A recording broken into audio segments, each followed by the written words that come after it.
Mbaye Guèye nag ki mu gënoon a xaritool gënoon a jaxasoog moom mooy wax naa ko léegi Serigne Cheikh Tidiane Sy la suñu mag la ñoom saa yu nekk dañ daan ànd bu daan dem di bëre ji daanaka ñoom ñëpp dañ daan dem di ko gunge stade waaye ñoom bu ñu nekkee ci tribune yi Mbaye Guèye di bëre ci suuf ñoom ñu ngay bëre ci kaw loolu nekkoon loo xam ni fii lañ daan nekk néeg bii nga gis nii foofu lañ daan nekk ñoom ñëpp bu guddi jotee fa lañ daan ñëw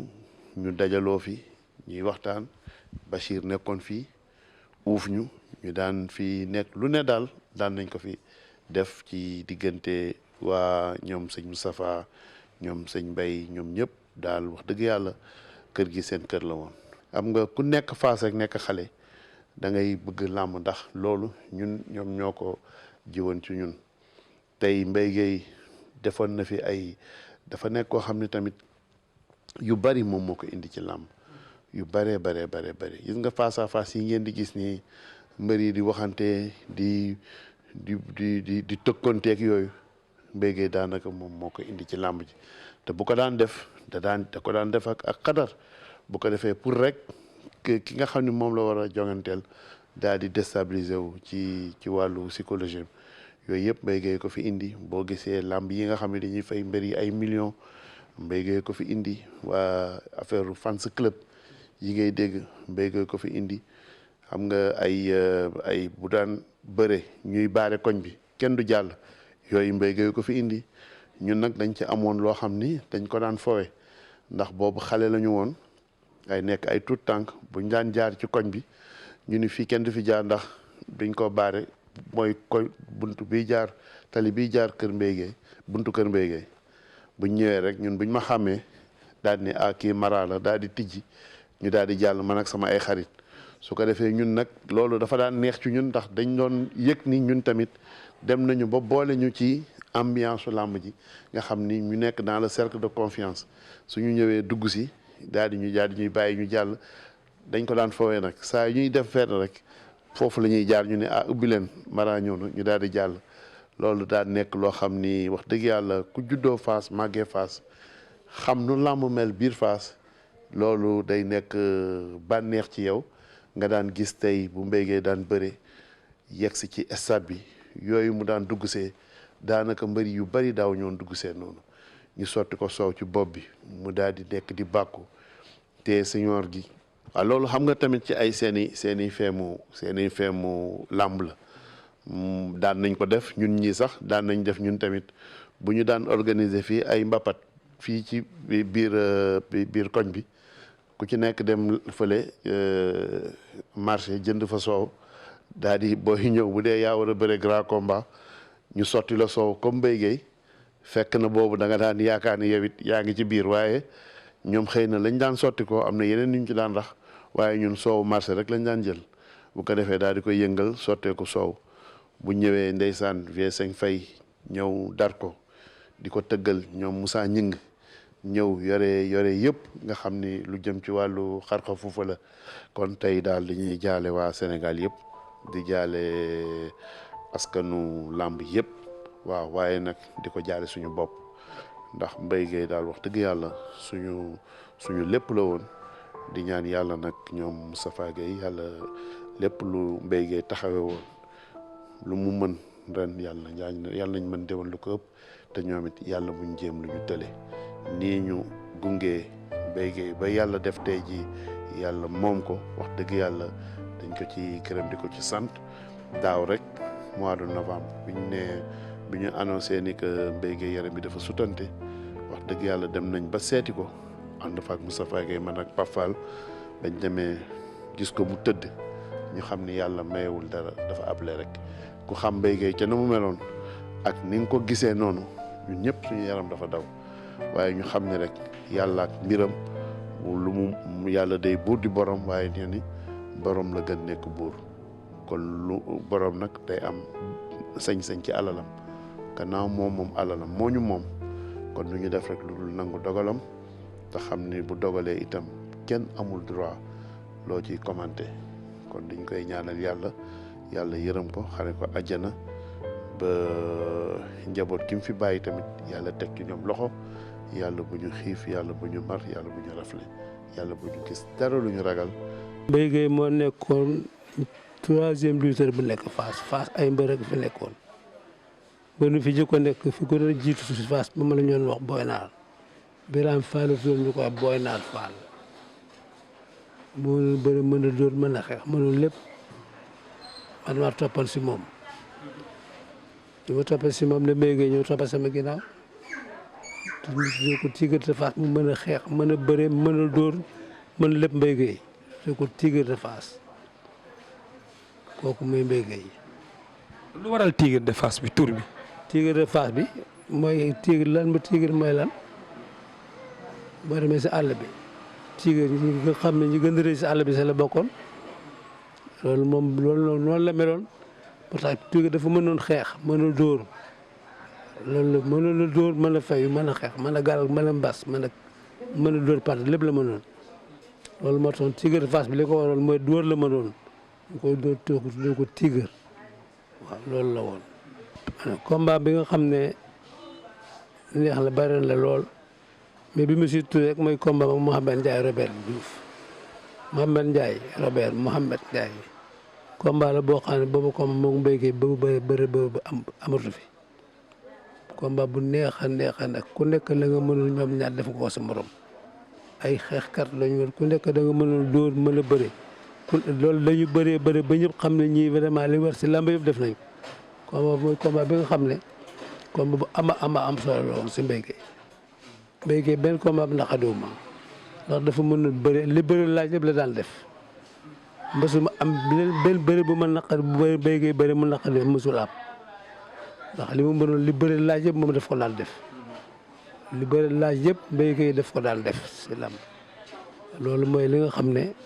loolu moo jox Mbaye Gueye Fass gépp topp si ginnaaw Mbaye Gueye ànd ak Mbaye Gueye xam ne li Fass laaj yëpp Mbaye Gueye def na ko Fass lamb lañ xamoon bëri lañ mënoon Fass ñetti lamb fi amoon. muy ban ak ban. arène sénégalaise foofu la lamb olof mooy bi nekk fii si ginnaaw Sénat station bi nekk fii après station bi arène sénégalaise foofu la nekkoon fii boo jégee fii la lamb joolaay la woon arène joolaay boo jégee dem Fass Pawet arène tukulóor yi foofu la nekkoon ba fa bëri rek fa amoon loolu moo amoon Fass moo tax Fass dañu mbapat lañ tàmmoon ba xale Fass ñëpp mënoon bëri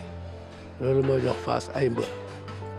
waaye li mu am si combat moom bari li mu bëri na lool saa bu bëree képp koo xam ne da nga supporté Mbaye Gueye kontaan nga ndax daf lay bëggal loolu moo nekkoon si Mbaye Gueye li bëri laaj la daan def képp koo xam ne da nga nekkoon supporter am fu Mbaye Gueye bëree kontaan nga Mbaye Gueye mosul mere kenn si lamb mosul bëri kenn mer lu lamb laaj la daan def loolu moo nekk si Mbaye Gueye ñaanal yàlla suñu borom bu tedd bi ma yóbbu ko jégal ko bàkkaar yi mu def fan yëpp ma ñaan yàlla na ko yàlla jégal li mu jaamoon yàlla yëpp ma ñaan yàlla na ko yàlla nangul yàlla na ko yàlla teg si àjjana yéene Seydina Muhammad sallallahu alayhi wasallam loolu laa wax loolu mooy li nga xam ne moom laa ñaan suñu borom bu tedd bi yaa ko jël ñu ngi la koy indil waaw buñ la ko indil nag ñu ngi lay ñaan bàkkaar bu mu defoon yëpp jégal ko te ñu ngi lay ñaan nga teg ko si àjjana yéene Seydina Muhammad waaye te yóbbu ko fa loolu lañ ñaan yàlla loolu laa ñaan yàlla. Mbaye Gueye nag dund nañu lu bari parce que ñu ngi commencé ànd depuis 1961 man ak moom ci la ñu xamante bi ñu xamante nous sommes 4 garçons man la woon Mbaye Gueye Ali Gueye Omar Anne waaw Omar Gueye Mbaye Gueye man Omar Anne Ali Gueye ñun ñeent yi ñoo daan ànd bu ñu jógee ñoom fi ñuy jàngee alxuraan bu ñu ñëwee tombeek man ma wàcc jógee suma tool papa su ma ñëwee ñuy bërentu mu jigéen nag ñuy ànd di dem ndànk-ndànk ci mbappat yi di dem ba ay 1961 62 63 man ma commencé dugg ci percé ci arène bi biñ ci demee muy ànd ak man ñuy dem ci mbappat yi di wër nag di mbër nag mu doonoon ko xereñ waaye dafa amoon handicap ndax dafa amoon ñaari bëgg-bëgg bu njëkk bi dafa nekkoon football. Alors mu bëggoon football nag te man tam mu bëggoon mu dugg ci làmb ji li ma ko magee nag suñuy tëdd damay jël wëñ yooyu ñu daan laxas ma jënd ci benn paquet rek booba dërëm lañ koy jaayee suñu tëddee ma laxas ko ci tànk bi rek su yeewoo bëgg a daw rek su jógee rek buum bi féqu rek ma yëg ko ni ko yow da nga bëgg a dem football yi non dañuy dem géej dañuy dem entraîner ji. Alors ba ni mu xëyee indil ko avance mu jëkk jël avance bi bëri ci yàlla defal ko ci jàmm ak ndam ñu continuer noonu ba ni ñu agsee fii tey dem ba nekk ay mag dem ba nekk ay ancien gloire bokkaat association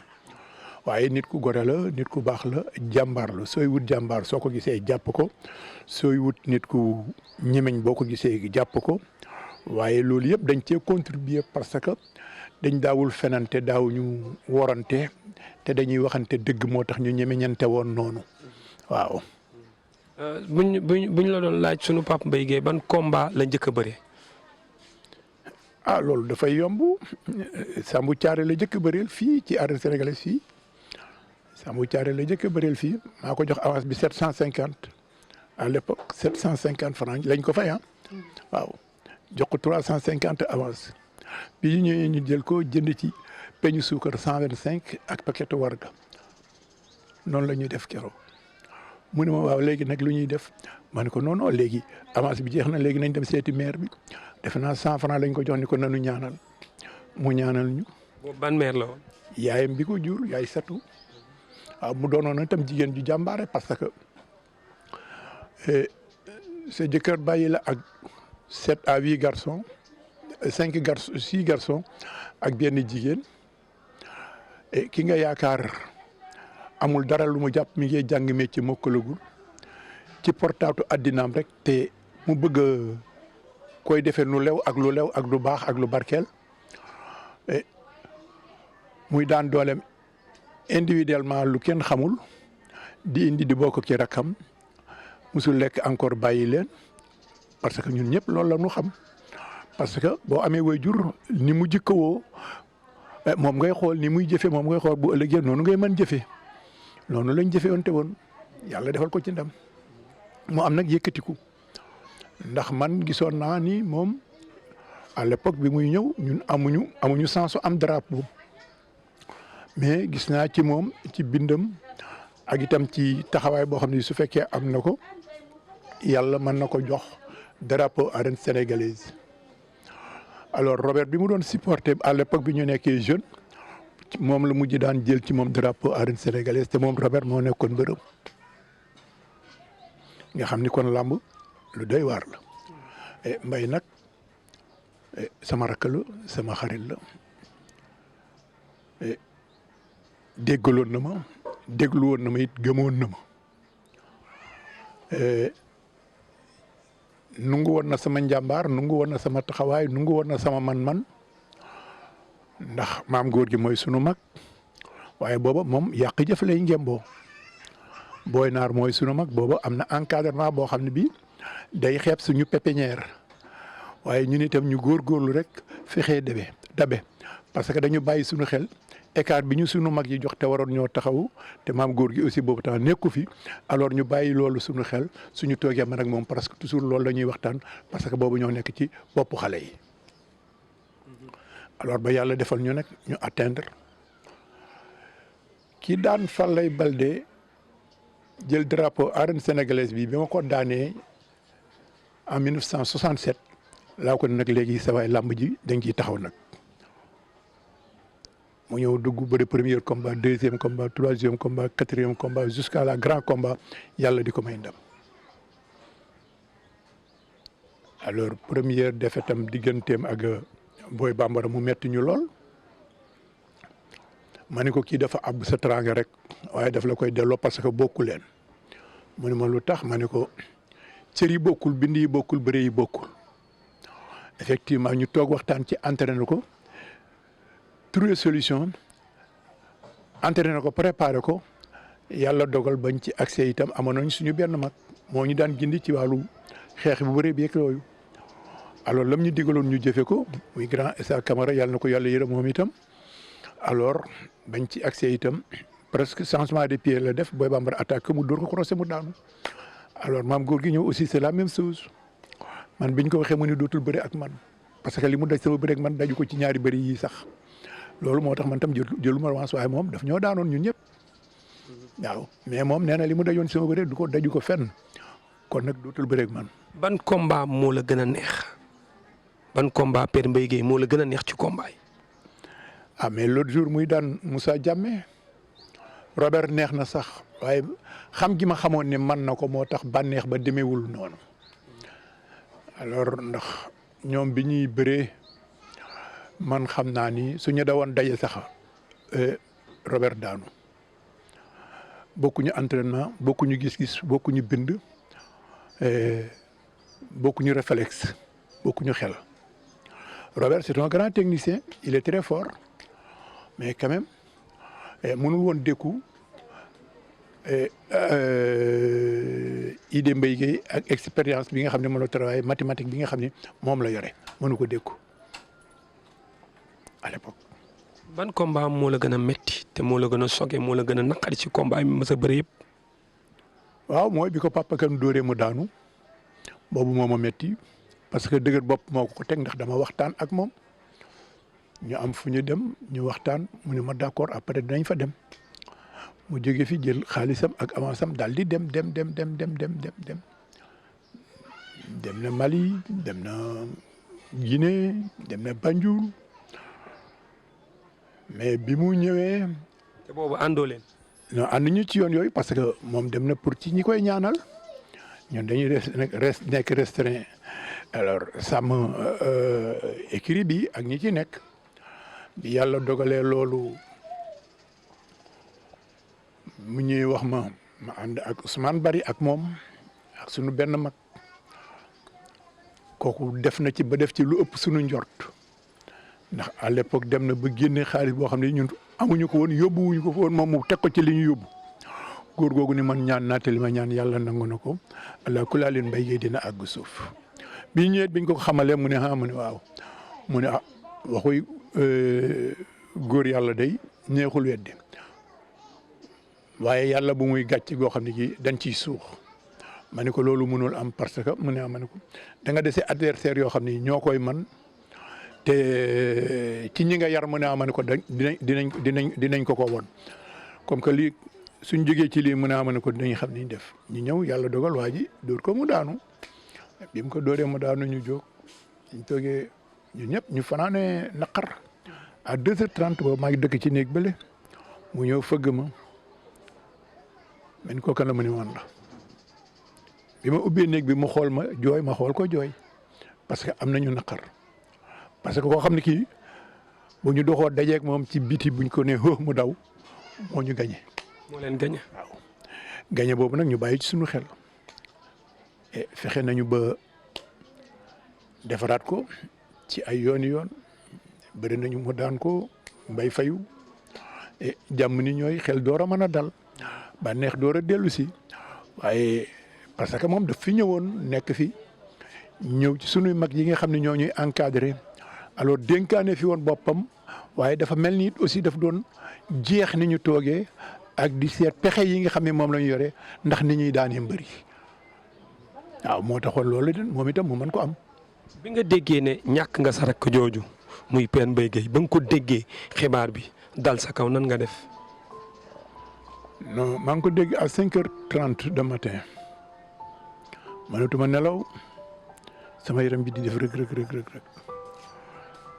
parce que nekkin dafa metti surtout koo nekkal à l'âge ba amu leen jabar amu leen doom ba tey ngeen romb ay juróom 70 ans di wéy alors kon xam nga ni suñu xëyee ni la ñàkk nga ko te dootoo ko gis dafay metti alors mais nag bu ñu dellusee ci